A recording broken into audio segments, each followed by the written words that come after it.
does for the most part. Snow tires on that car.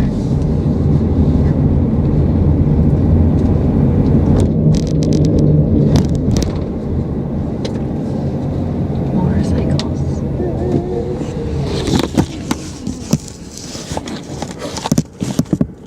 8 miles to the summit.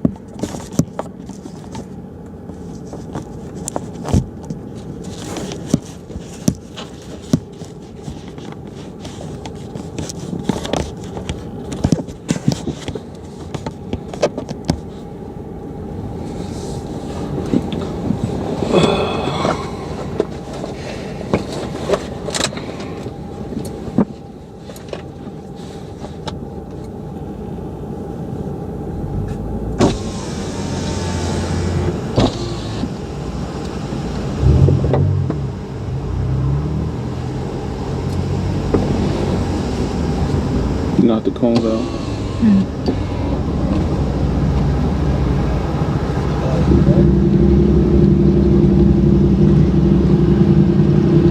Hide.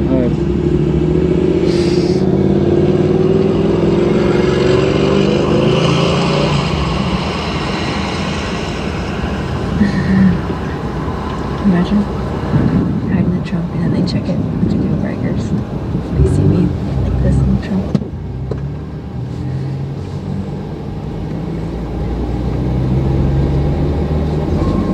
Hey, how you doing? Hi. Good. $38 for true. Okay. Sure. Thank you. 38. 29. Oh. That's nice.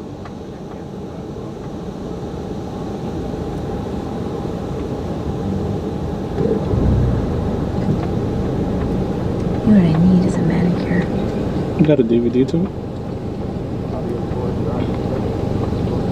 Really? They have a DVD? I wonder if that's to play it while you're in the car. Oh, Imagine. that'd be cool.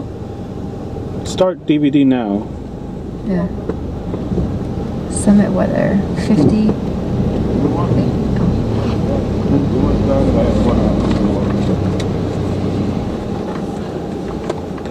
Hey, low gear on the way down. Okay, thank you. Have a good day. Thank you. Do you need to ask how to put it in over here? No, so every car is different. Audio tour. Oh, cool. I was right. So we need to figure out how to put it in over here?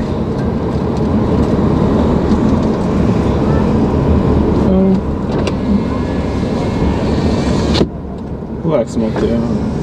Okay. No hitchhiking. You want to put the CD in? Yeah. Do we have a CD player? Imagine, like, my car, I don't have a CD player.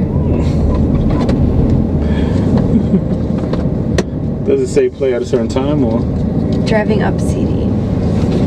Oh no, drive up in D. 20 to 25. Do not crawl at a very slow rate of speed except The Mount Washington Auto Road welcomes you to the heart Do not of what? the mountains and Don't your crawl, like, adventure don't on go the too Northeast's slow. highest peak. Oh. You are about to How many speeds embark going up? on a journey that 20 will to do more than 25. just take you to the highest summit in the Northeast. You are going to the birthplace of legends, following up a path that leads through time and winds its way through woods, wind, and weather. At the state park on top, you'll see the home of the Mount Washington Observatory and the historic Summit Stage Office, which is where the world's highest winds were recorded in 1934. It says- But more about that later. This audio tour will be your information Driving down and in the entertainment lowest gear guide as you possible, so travel 1, on the L1 or oldest L. man-made attraction in the United States. Your driving time to the top will be approximately 25 minutes. Hybrid and drivers should this use their tour will help battery you understand a annual. lot more about the remarkable views and amazing things that have happened here since the road opened to the public in 1861. Now, before we get into all the storytelling on how this remarkable road came to be and some of the funny things folks have done on it, we have some pretty important information to pass along. Among other wonders, you will be entering the Fragile Alpine Zone, home to many rare and unique forms of plants and flowers.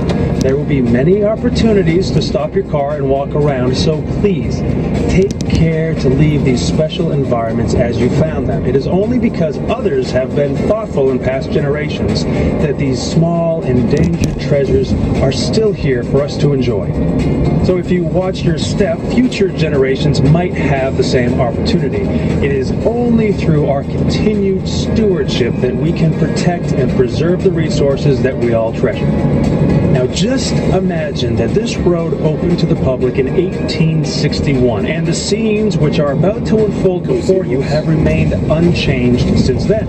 Also unchanged is the need for safe driving. Now the road's remarkable safety record over the past century and a half is because drivers, whether in horse-drawn vehicles of the old days or the motor vehicles of this century, respect the basic rules of safety, which apply to the trip up and down Mount Washington. As you ascend the mountain and then descend after your visit to the summit, these driving tips will help maximize safety and minimize inconvenience. Please keep the following in mind as your journey continues. The auto road has two-way traffic coming and going at all times. Keep to your side of the road. Don't worry, it's wide enough for two cars to pass anywhere on the road.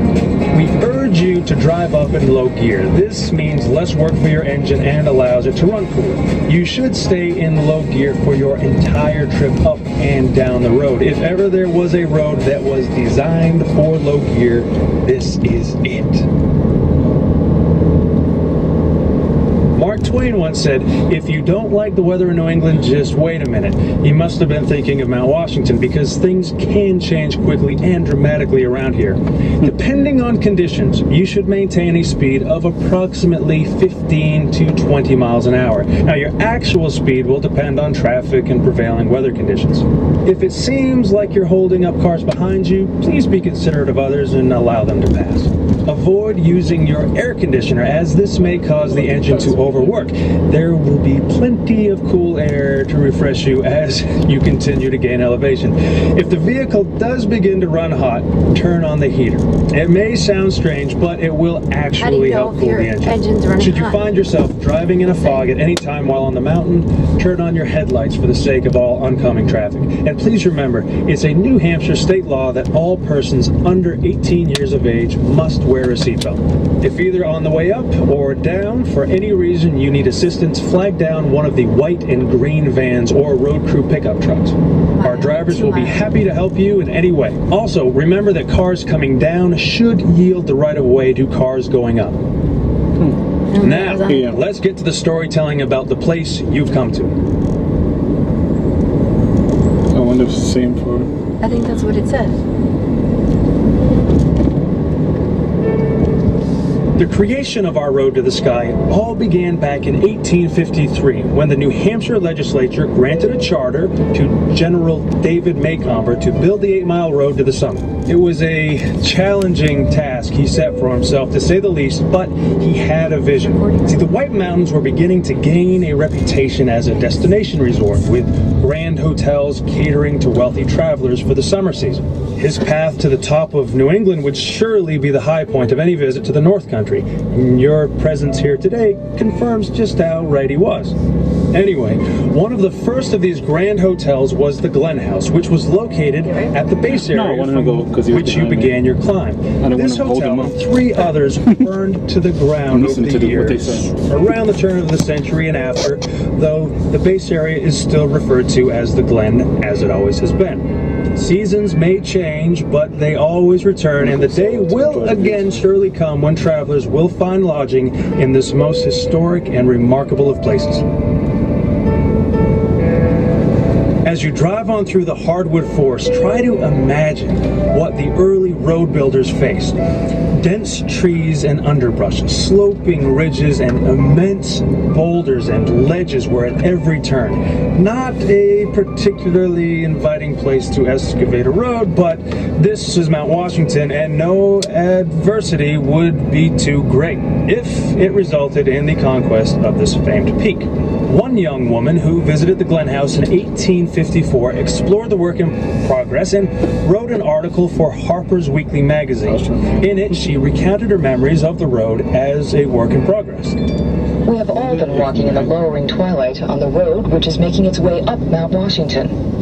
Though nothing is impossible to modern science, it would seem impossible to vanquish the obstacles to the Enterprise, the inevitable steepness of the ascent, the rocky precipices. We passed on through the debris of blasted rocks, stumps of uprooted trees, and heaps of stones, till we got far enough into the mountain to feel its stern solitude. Mary Langdon.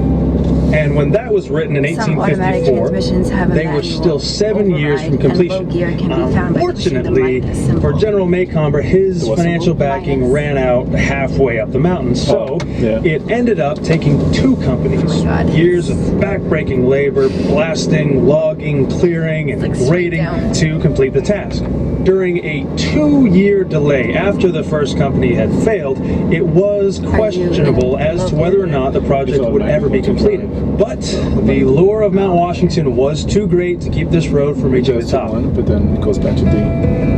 It was particularly difficult to make any progress with natural obstacles such as the weather combined with the primitive technology of the era to slow things down. Since dynamite had not been invented yet, all the blasting was done with black powder, a dangerous and at times unstable explosive. In order to split the massive rock ledges which blocked the planned way, individual holes were hand drilled into solid rock and then filled with black powder, blown up and split apart one at a time. All the logging was done with axes, saws, and elbow grease. Teams of oxen and workhorses drew carts filled with gravel. All in all, it was a dirty, dangerous job, largely accomplished by immigrant labor working in a place not yet fit for man nor beast. But finally, on August 8th, 1861, it was done and done right. Many decades later, in a study completed with aerial surveys and the latest technology, the Army Corps of Engineers could find no improvement to the route as laid out in the middle of the last century. Today, this toll road is still privately owned and operated by the Mount Washington Summit Road Company, and with very little change of ownership, has remained a family business. As you continue upward, glimpses of mountain vistas begin to reveal themselves, but it wasn't always this way. In fact, around the turn of the century, logging barons had virtually clear-cut much of what is now the White Mountain National Forest.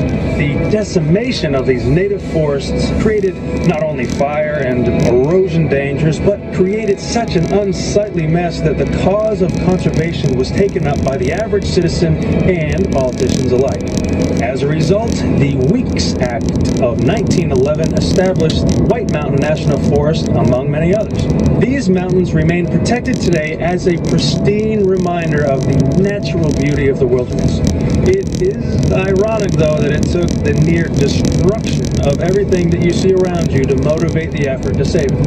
Thankfully, what you see today is remarkably similar to what the first adventure seekers found in 1861. It was called the carriage road in those days, and there were as many as 25 mountain wagons and 120 horses in service each day of the season. These mountain wagons were specially designed and constructed for the carriage road by the Abbott Downing Company in Concord, New Hampshire. This company manufactured the famous Concord stagecoaches, which, aside from being shipped worldwide for use in commerce and transportation, were used in practically every Western movie ever made. The carriage road mountain wagons were pulled by 6 horses and seated as many as 12 passengers. A typical trip took 4 hours to get up. And though no one was in a rush in those days, passengers were at times asked to assist with one task. On windy days, those making the journey were asked to get out and collect rocks to add weight to the wagon so that it wouldn't tip over in the strong winds above tree line. Now, the ride down was another adventure in itself, taking a good 2 hours. The wheels on every trip down wore through a set of leather brakes as the horse, driver, and wagon fought gravity the whole way. Also, the carriage road stages weren't alone on the road by any means. Individual hotels had their own coaches for their guests, while other folks drove the family buckboard or surrey or rode on horseback. Then, as now, it was an active road that required the driver's full attention. As the word continued to spread, more and more people found their way to New Hampshire's North Country. New railroads continued to push their way past the lakes and into the hills, and while still a rural setting, the world had finally beaten its path to Mount Washington's door. Now, long before traveling tourists found Mount Washington, now way back in the early 1600s, it was thought to be a place laden with riches. The quartz and the mica, which you will see glinting amidst the gray rock above tree line, was mistakenly considered to be diamonds and precious metals. Now, no doubt the disappointed early settler came to that realization after his long climb revealed only long views and no treasure.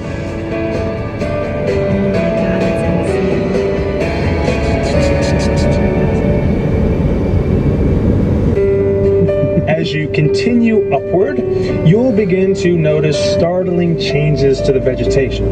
Nearer to the bottom is a typical northeastern hardwood forest composed of maple, oak, birch, and beech trees. Further on, you'll see fewer hardwoods and more evergreens like balsam fir and spruce. And more significantly, these trees are diminishing greatly in size as the combination of wind, cold, till they're 20 or more years old. Overall, many experts believe this mountain's landscape that you're viewing to be more than 10,000 years in the making. So again, we ask, when leaving your vehicle to explore the mountainside, you're aware that the endless vistas are only one of the most obvious wonders. There is an amazing world just under your feet, which, if not cared for, could be lost forever. Never pick up or step on a flower. When you're out of your vehicle above tree line, please step only on the rocks. In this way, our fragile ecosystem will be something to marvel at for centuries to come. Scientific interest in Mount Washington has been ongoing for more than 200 years. In the last century, just the novelty of being here was enough to inspire whole books. One famous writer in the mid-1800s, T. Starr King, had this to say about the mountain's various climates. I send you a greeting this morning from the cupola of New Hampshire. If perchance you are suffering from Yeah, it's like straight down. reaches you, let your eyes cool themselves by reading that just outside the tip-top house, the mercury is at 34 degrees. The ride from the glen was very easy. We rose indeed by climate as well as ridges. It was July at the base, You're probably gonna put late trees to make September it. on the ledge, and November at the apex. Reverend Thomas Starr King. Now, the tip-top house he refers to was built in 1853. You're going to see it in just a bit. It is the only original summit building that survived the Great Fire of 1908. The summit, as you'll see it today, has evolved greatly from how it all began so long ago. right. I see what you're talking about It's always been a now. hub of activity for travelers to the White Mountains. The summit community in the 1890s was a very busy place. It featured a large hotel, stage office, railroad station, and even had its own newspaper. Among the Clouds was the first and only newspaper above the ever to be clouds. published on a Oh my mountain. All visitors to the peak had their names published in its pages along with the local Coming news and down, this will be gossip. crazy. In fact, the latest daily editions used to make their way down after hours on the Cog Railway track on a contraption known as a slide board, or more popularly known as Devil's Shingle. Real history was made again in 1899 when a little-known inventor named Freeland O. Stanley drove his locomobile up the road. He did it for publicity, hoping to build a name for his fledgling company. Stanley began his expedition from Newton, Massachusetts, with a goal of finishing on the top of Mount Washington. Now, the automotive age was dawning, and on August 31st, 1899, an unlikely little vehicle looking like a horse-drawn buggy without the horse became the first motor car to climb the mountain. As noted in Flora Stanley's account of the adventure, their journey received more laughter than laurels, as motor vehicles were still a virtually unknown sight to the general public. The amazed responses of the folks in each village they passed through, combined with the success of the Mount The truth is, if you do fall, the trees are going to catch the the car. value no of this trees here. There are trees there. well-conceived publicity. You don't see it? But few realized that Stanley's Those aren't gonna vehicle was catch the you. first of many that would follow, and that a new age. You don't see had those begun. trees? Even F.E. Stanley himself, I see the F.O. tops of Stanley's twin trees. brother and partner, But they're not tall, wasn't they're sure little of what the ones. new invention would be capable of. As expressed in an 1897 letter to his wife after one of their horseless carriages nearly caused an accident in town. I wrote you some time ago about We motor have 3 miles carriages. to Well, go. I am building one. It's I'm only reading all 5? the plans, and Yeah. it will weigh 350 pounds, and it will be 4 inches wider and 5 inches longer than our best buggy was. It will cost me about $500. It will not be afraid of a steamroller and will have no bad habits. It will stand without hitching. And perhaps that is all it will do. Well, as history had shown us, it did do Never more get than foggy. stand still, as did the Stanley brothers, who went on to create the still famous Stanley Steamer. You will soon You be alright? approaching the summit. If it is a clear day, you are seeing some of No. the most magnificent God. views to Oh my be God, found Lee. anywhere in the United States. If it is not a clear It's day, really pretty. then you are truly learning what it means to be among the Going clouds. down's going to be scary, to be Now, you've honest. already Yeah. passed Because the you're just looking down. Oh my God, And you're going to be close to the curve. the Cragway, I know. Cow Pasture, Mother-in-Law's Drop, and Home Stretch. In any case, the Summit community welcomes you. Take the time to visit the historic Tip Top House, which holds the record as the oldest Summit building, Don't worry standing about the since camera. 1853. The Sherman Adams State Park building will offer you a top-of-the-world perspective from the observation deck. Hot better? meals and restrooms are inside. Yeah, no, I feel While better there, at the moment. wander through the Mount Washington Observatory Museum and gift shop downstairs for a look at some Oh, rare no. mementos of the past. And if you only see one thing, be sure to stop at the historic Summit Stage Office, which is where the observers huddle while measuring the world's highest recorded wind, 231 miles per hour in 1934. You won't have any trouble recognizing which building it is. It's the one that's chained to the ground. If your headlights are on, be sure to turn them off before exploring the summit. You should be coming to the summit pretty soon, so save the rest of this tour for when you begin the trip back down. Enjoy yourself at the top of New England.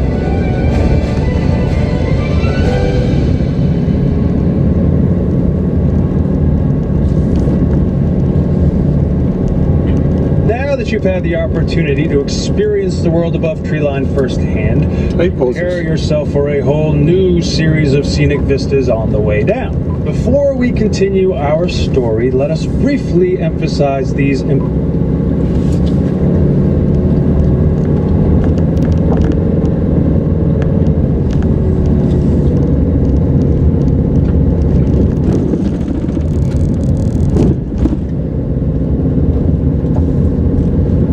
Activate. 5,000 feet. You want to look up? Sure. A little break.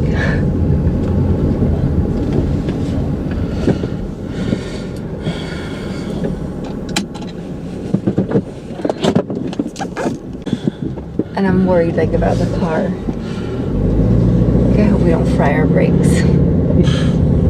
I mean, it's a modern car. If it was Yeah, an and I old guess- car, Plenty of other people do it and don't end up with Yeah. fried brakes, so I'm sure we're fine. and if we end up backhilling, I have to move the wheel to the left so it could hit the back part. Because if I move it to the right, it's going to go out off the cliff. Oh my god. Let me go.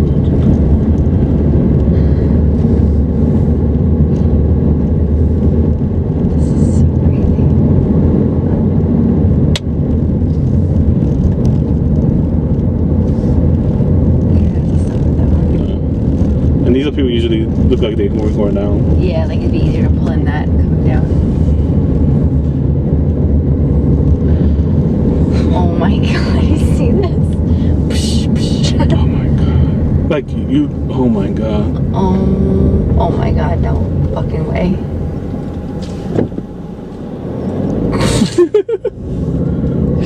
I'm like afraid Ran to me look off the down. road. Yeah.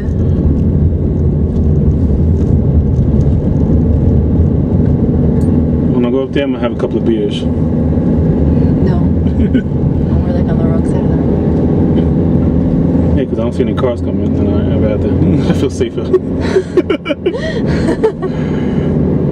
Oh my god. Here there's no trees to catch you. You're screwed. Oh my god, I feel like crying. This is the scariest thing ever. It is a little nervous-ing.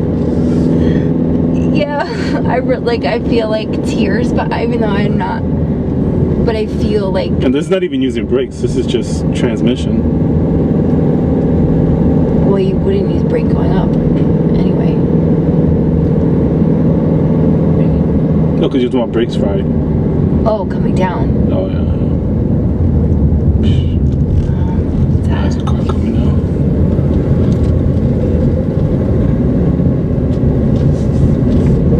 Good there?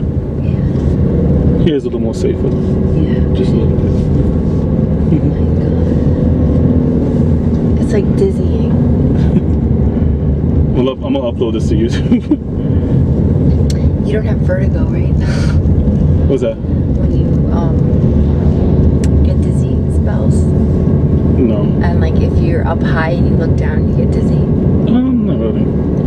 But God forbid. Yeah.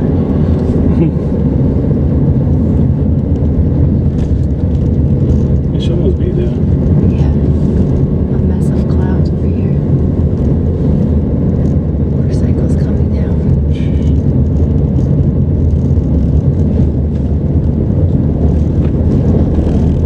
Fragile alpine zone.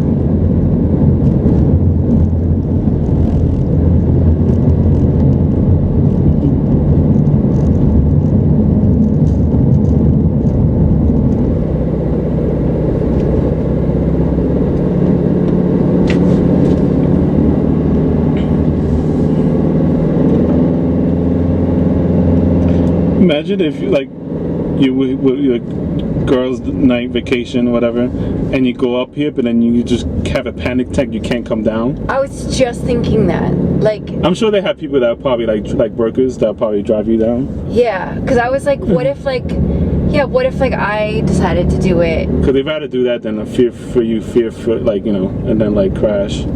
Yeah.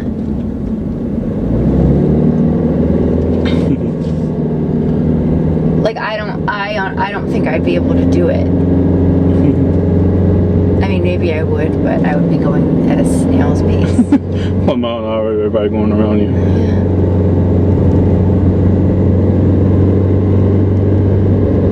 I feel like you're going too fast. Yeah, until I can't see cars coming down. There you go. Yeah, they say 25 to 20 to 25, right? And then the guy in here's at 15 to 20. Well, yeah, if the conditions permit. Yeah. Wow. This is crazy. I'm kind of glad I can't see down right now. This freaky 6,000 feet. Oh, you can see the train. Oh yeah. How much of a look? But you can see that thing now, the observatory thing. Yeah. Oh, now we can go to the museum. Oh, for The free. guy Yeah. can like, oh yeah, you're back. I got look dazed though. Yeah. You're like, what is this? You're like a museum. You're like, yeah, what is it? Yeah. Okay.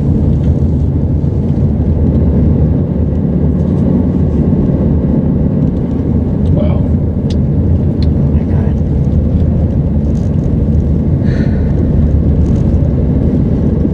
So where's the parking then? Oh, up here.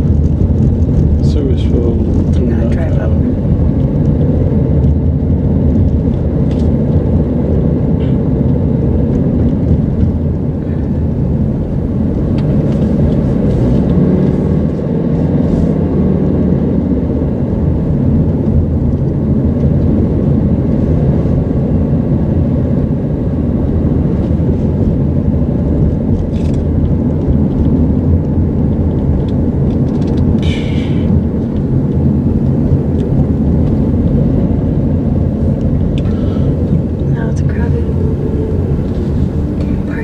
park?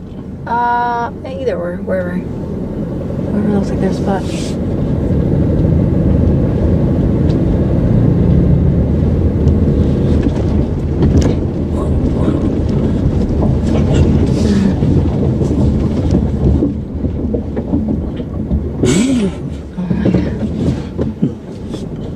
Bump into another car and knock them off.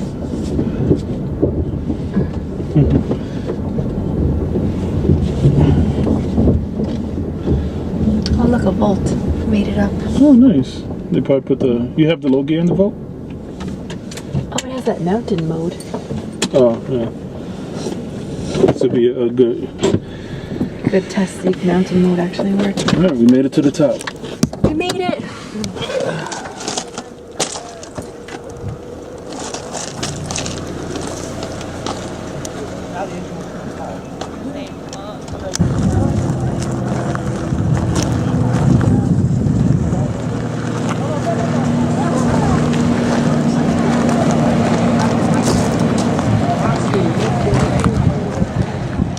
I see any people now.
I'll sleep here tonight.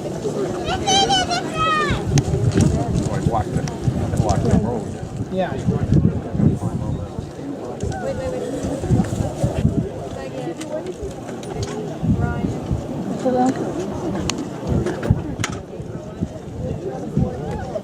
What we doing?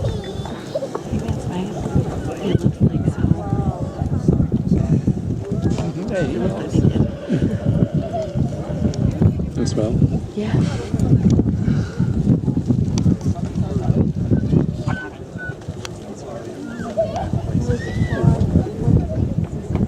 Somebody coming up?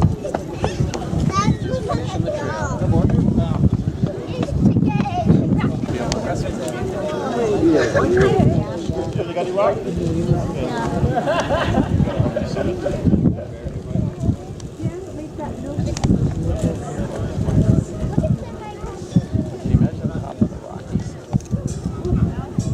These?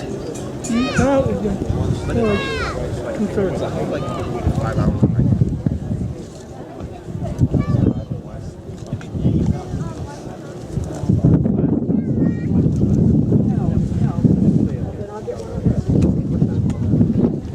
Use her camera.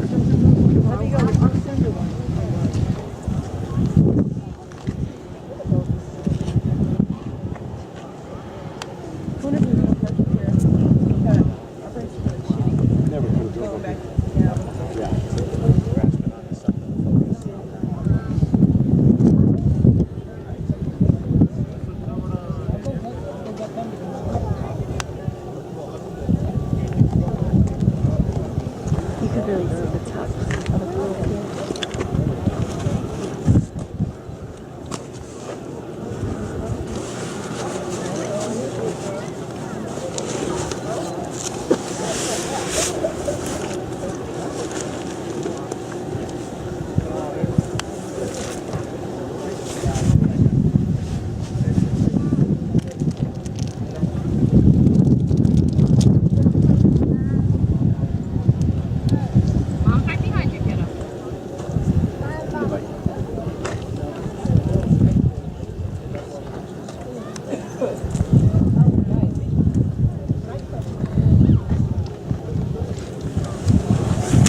think of the selfie of being Victorian? It's awesome.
But they want me to do shipping. I would have to go look at it.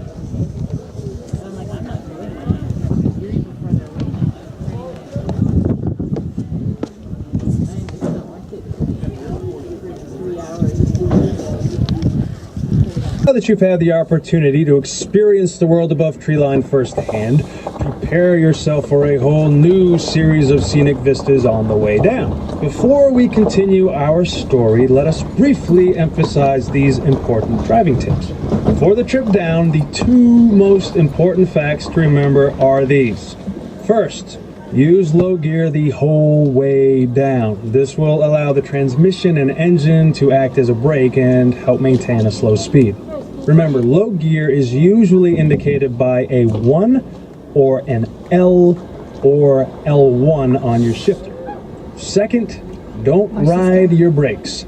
A pumping action of the foot pedal allows the brakes to run cooler than does just a steady pressure. And never use water to cool your brakes. If they begin to fade, stop at the next pullout and allow them to cool while you enjoy the view. If you're in the fog, please turn on your headlights and remember cars heading down should yield the right of way to the cars on their way up.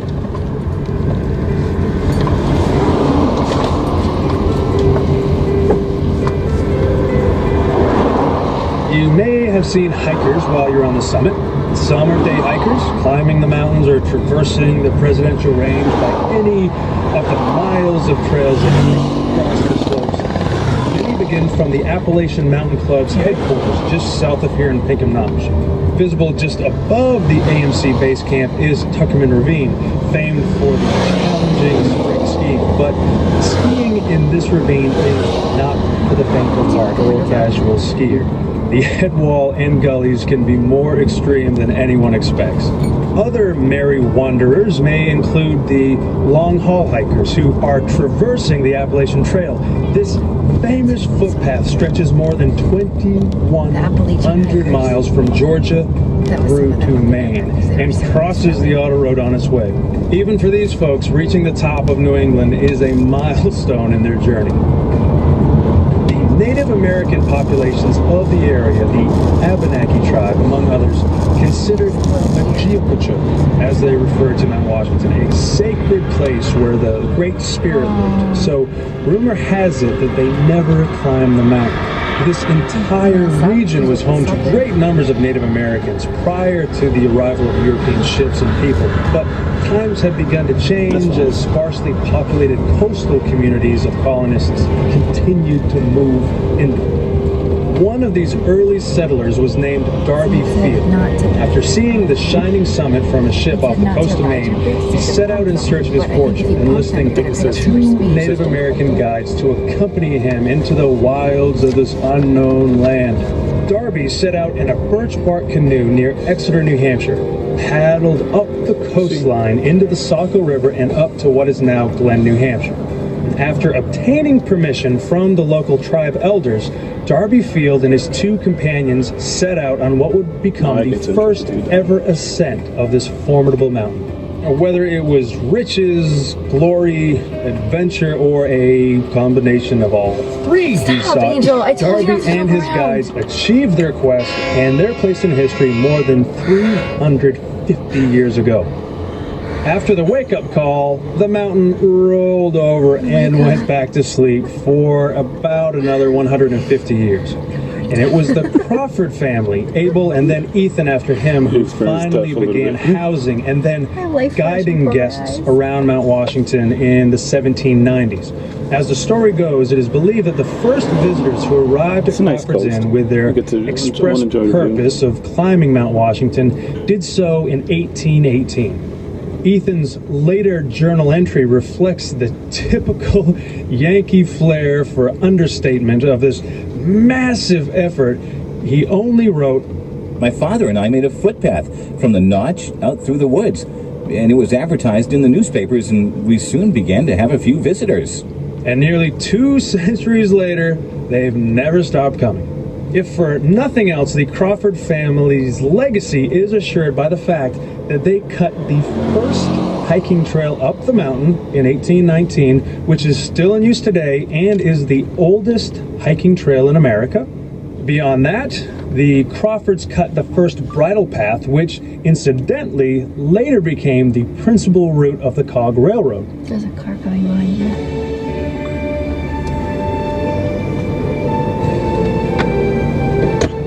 The world above treeline is your world now, and through your care, its rarity will be preserved for the next time that you come, or for all those who come after. Now that you've seen the Alpine Zone, you can understand why we are so dedicated to its conservation. To your left, you'll see the Great Gulf Wilderness. This is a glacial cirque of more than 5,500 acres that was officially designated a wilderness area in 1964. This wilderness designation is especially important in that it protects a vast area from any form of man's intrusions. There's no timber harvesting, mining, or buildings of any kind are allowed. With the exception of a few hiking trails, only the forces of nature are at work in the Great Gulf Wilderness. Though it is unmarked today, the halfway point used to be a stopover for guests and horses in the old days.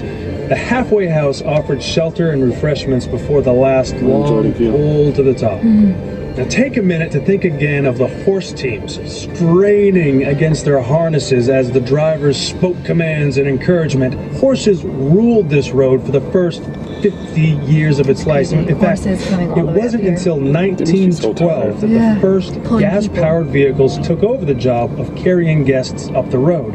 From that time Oh, on, somebody's car. the horse-drawn era began to fade from memory, and the carriage like they're- road eventually That's the became Mount the Washington auto road road. assistance people. The he's first painting it. motor vehicle used to carry passengers, a Thomas Flyer, began the change in 1912, followed in 1917 by a fleet of Pierce Maybe I could Arrows. ride the battery all the way because Then the rejuvenative Buffaloes in braking. the 1930s, Internationals in the 1950s and 60s, and finally the And vans that you see It does say, on the road I today. wanted to read this to you. In many ways, the evolution of transportation played itself It out says, right on the path that See, you now the gas travel. just kicked in. With an average That's what I was grade of telling you. 12%, the Yeah, auto flat. road presents a manageable challenge It for says, each do not new ride generation of your brakes transportation unnecessarily. technology. A pumping In action of the foot 1904, pedal one of allows the brakes to first run cooler motorsports than does a events in steady pressure. America took place right But here when the You're climb in to the drive, clouds I don't race want you was to go held too much on the the brake very because I don't want road to pick you're up now too much driving. speed. Mount Washington Yeah, I know, that's why I'm going test slow. Yeah. track of sorts, because if a car could prove itself on these unforgiving slopes, it could work anywhere. This is really Many scary right now. traditional thinkers were not ready to acknowledge the worth of these mechanical contraptions. Stop, Angel. A statewide Don't. newspaper, the Manchester Union Leader, wrote, The whole Just let him thing go, is let an him go. unmitigated nuisance. The lives and property of care, ride it perfectly all the way helpless down. people have been menaced for no reason than to provide amusement for total strangers. Some drivers can be trusted, most cannot. If these people think of coming up another year, let them stay in jail a couple of days, and everyone will be the better for it. And as you drive along in your vehicle today, try to imagine these two scenes in your mind. First, see the early cars with their 15 horsepower engines straining to make the grade, and then the other extreme, the high-powered race cars of today that climb to speeds of more than 100 miles an hour on the same turns that you are negotiating right now. Throughout history, the most daring of racers have always tried to capture the speed record on Mount Washington. Where horse-drawn wagons took 3 to 4 hours to make the ascent, early autos did it in just under 2 hours. The most recent racers have shaved the time to well under 7 minutes, though they don't take in much of the scenery.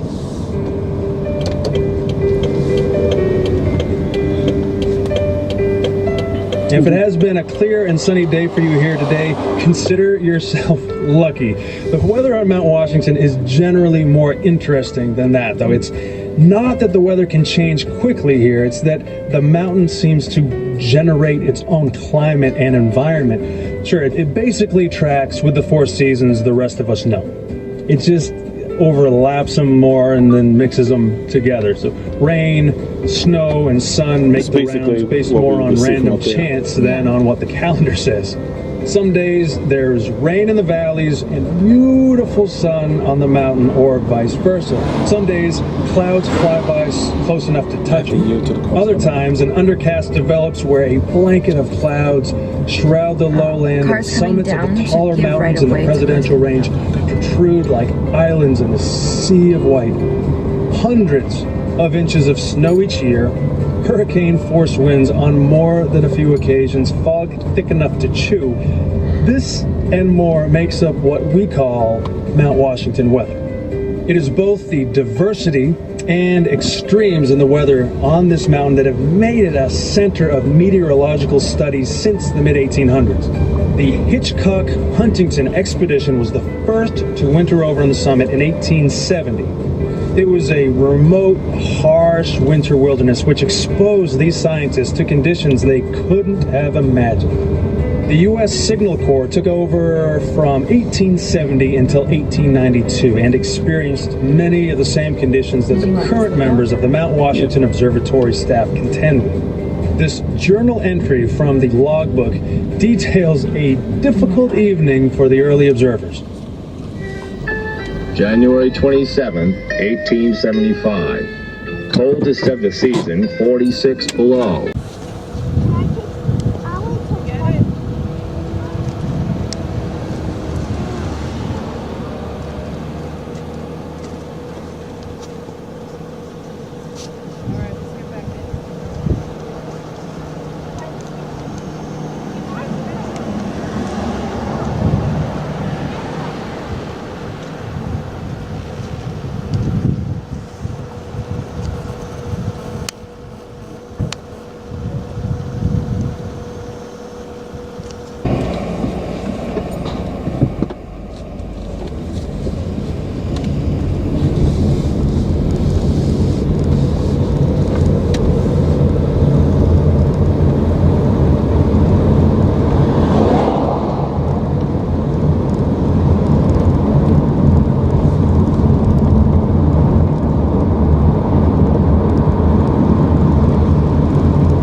See, I think I actually slid through dirt.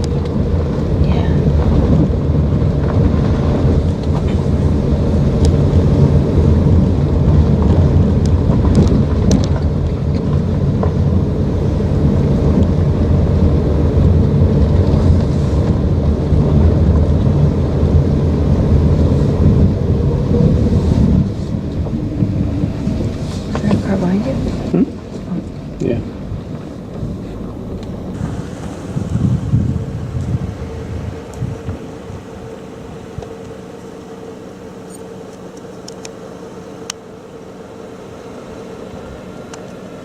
On your brakes, you should pull over and wait.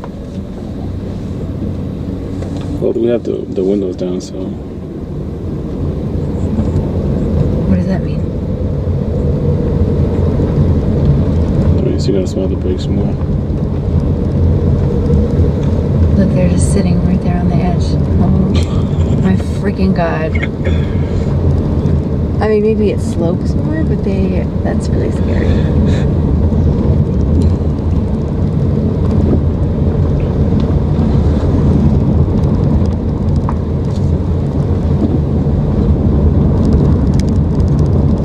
Once we get like through this part, I think we'll be fine. Like once we get where the trees are taller. This is just. See those? Yeah. Oh my god.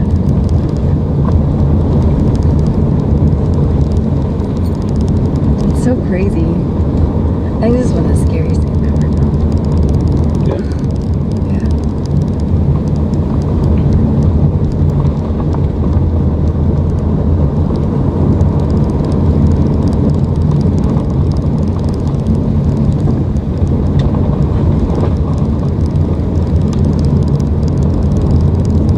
It's not so bad. I thought it was gonna be worse. It's actually not bad at all.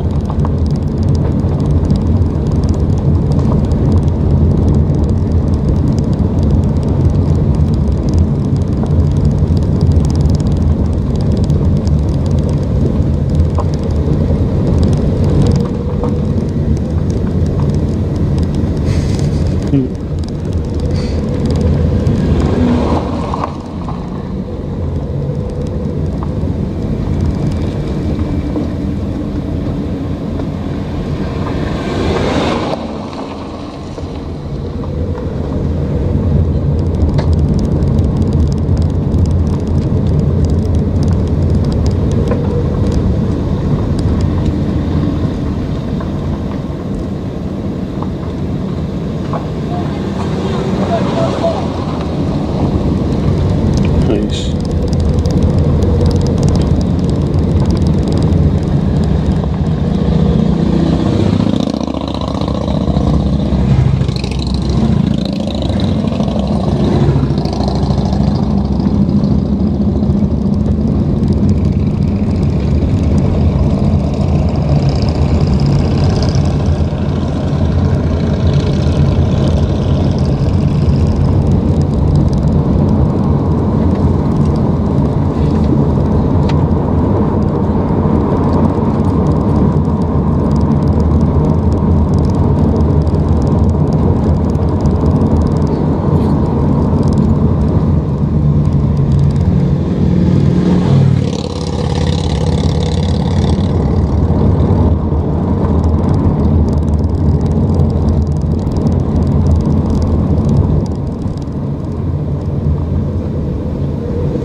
Let's see what. Yucca staked a new claim on the summit, and the Mount Washington Observatory began round-the-clock weather observations that still continue to this very day.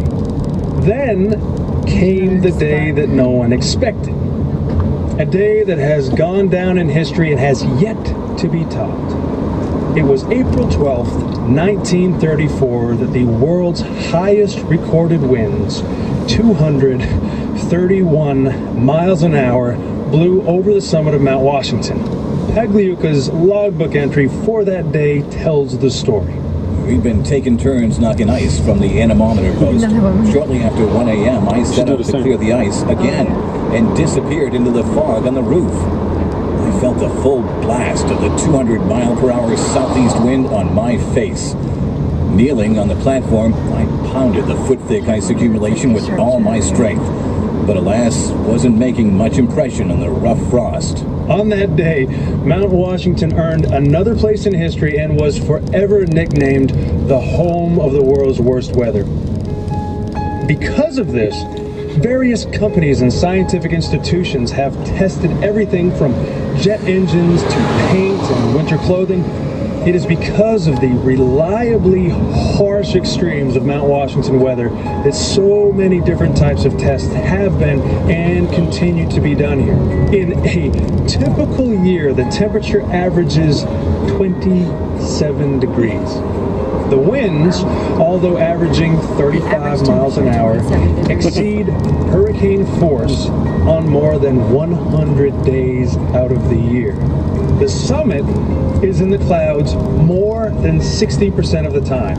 The snowfall averages 245 inches per year, though more than 500 inches, that's more than 47 feet, fell in the winters of 1968 and 69. Below tree line, the Great Glen Trails Outdoor Center uses the road as part of their cross-country trail system.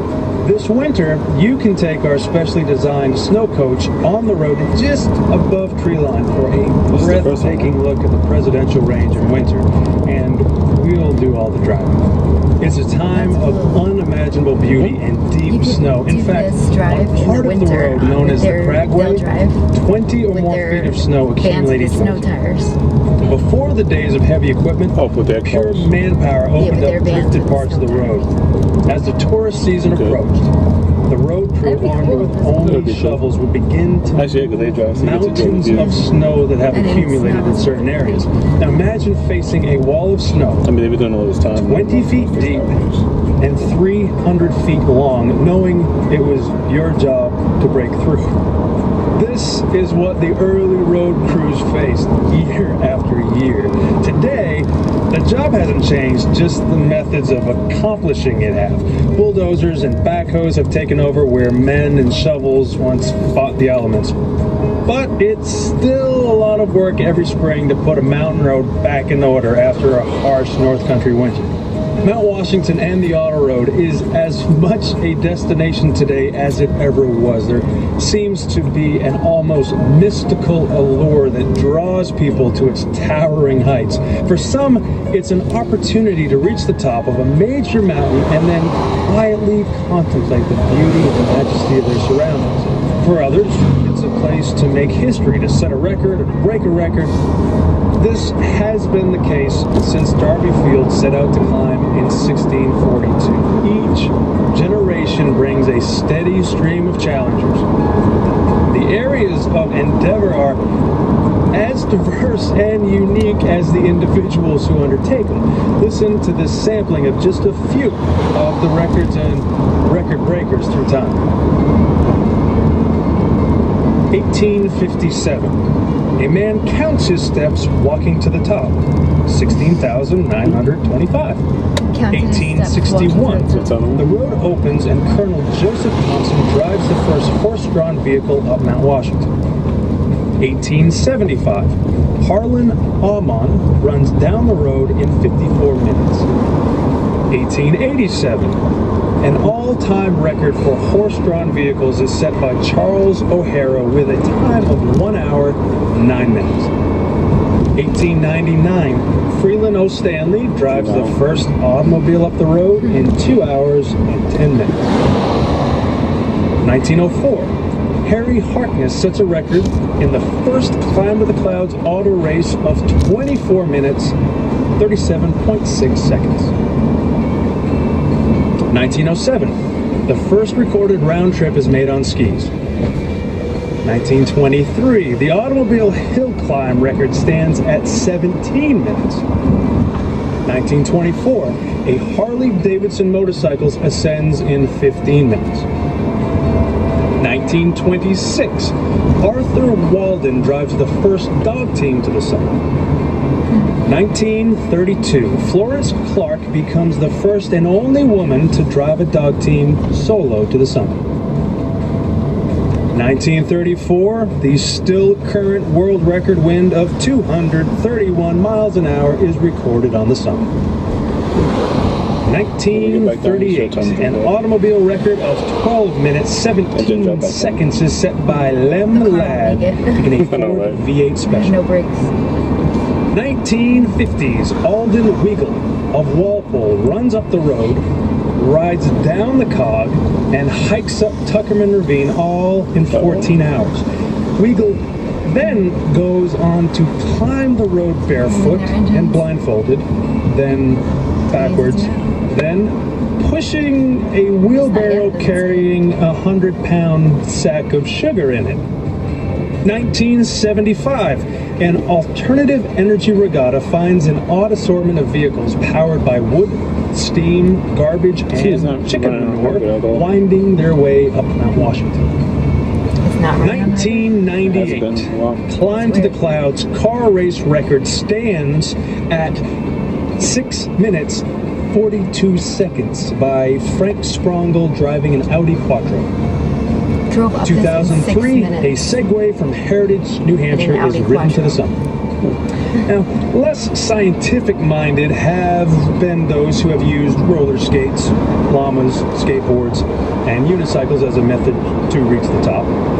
One New Hampshire man even claims to hold the record for the most diverse array of ascents, hiking up as Darby Field did in 1642, attire with Indian guards, riding up in the road's own 6-horse mountain wagon, in a 1917 Pierce Arrow, a 1938 Ford Woody, a modern-day auto road van, a motorcycle, a race car, snowmobile, snowcat, snowcoach, Jeep, and a convertible. It seems every year someone shows up asking permission to use the road to be the first or the fastest at something on Mount Washington. Besides the climb to the clouds, special events include the Mount Washington Road Race. It's a classic foot race that annually draws a field of 1,000 runners, the best of whom can run the grueling 7.6-mile course in under an hour. You've now joined with explorers, adventurers, competitors are yours forever.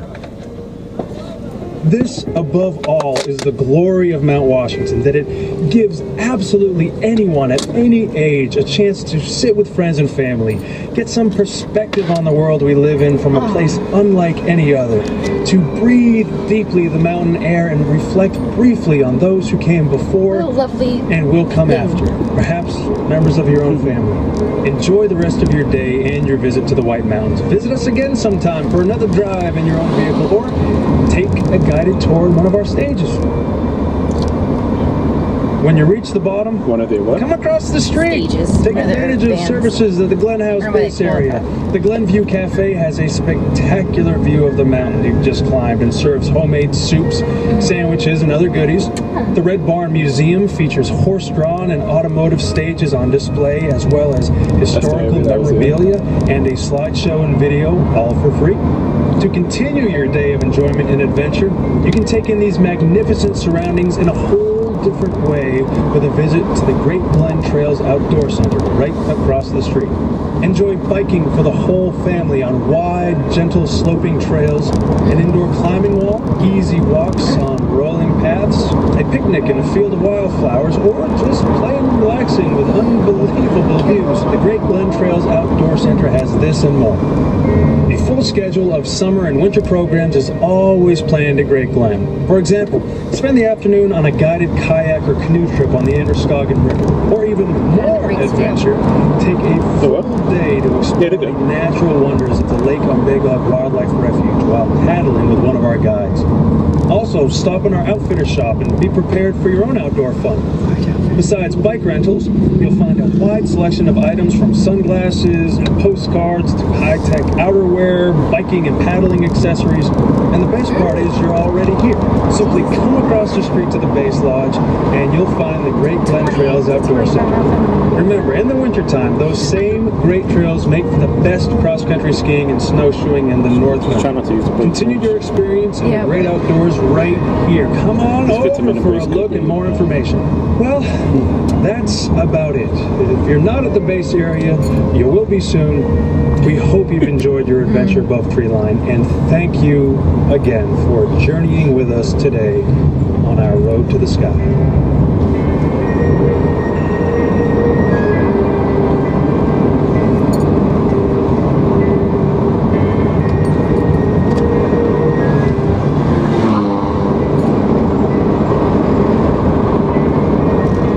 It looks like it's level, but it's not.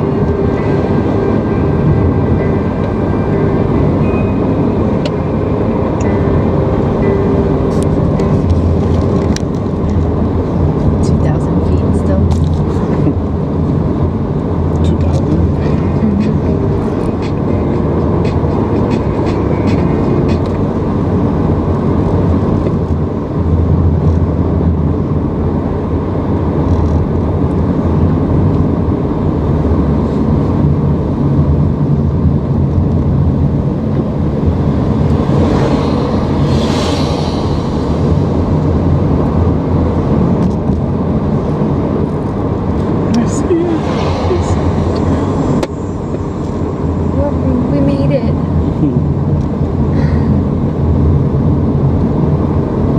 That's the main road too. Yeah. Any mooses down there? No, checking. Darn it. Looks like we're not gonna be able to see a moose.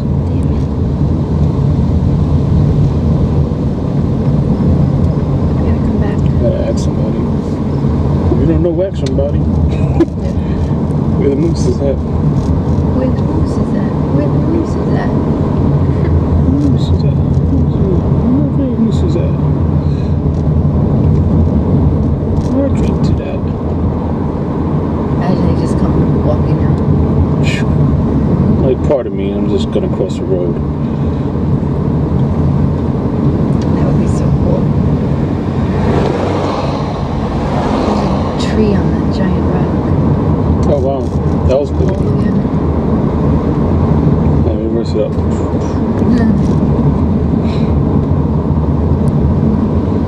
Well, we made it without the brakes smelling. I mean, smoking, yeah. Smoking.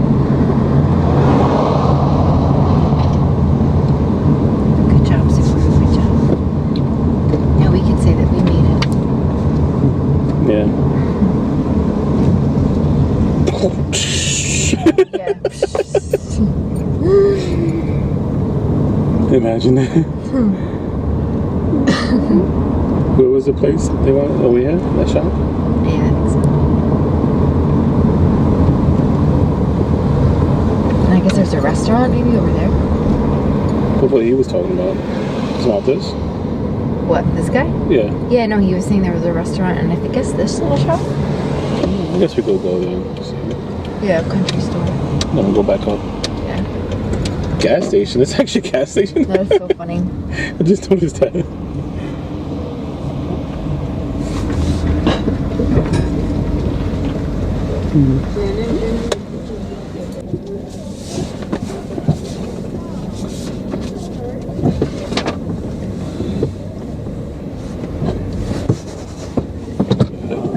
Old Subaru.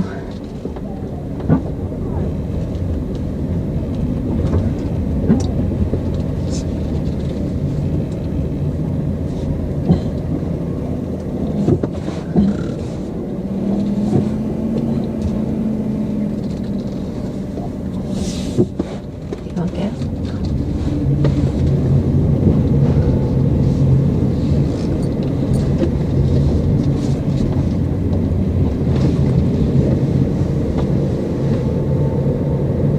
Optional CD return. Oh, do you want to return it? That's fine.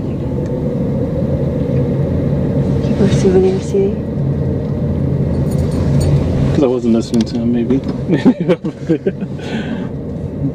Maybe you'll listen to it another day. Yeah, maybe. Pretend that you're back here.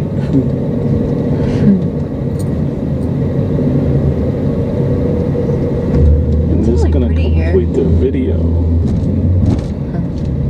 He says pretty. Yeah. It is. See, that's the snow. See the Nice. wheels? Oh, that's cool. Yeah. Oh. It's funny, like, we'll probably look up. I think it's always cloudy up there, like, think regardless, like, this is like a really clear day. I think that's the peak there, though. Yeah. Now look, Oh, that's it there. probably. I thought maybe that was Take it. next left. Alright, that's it.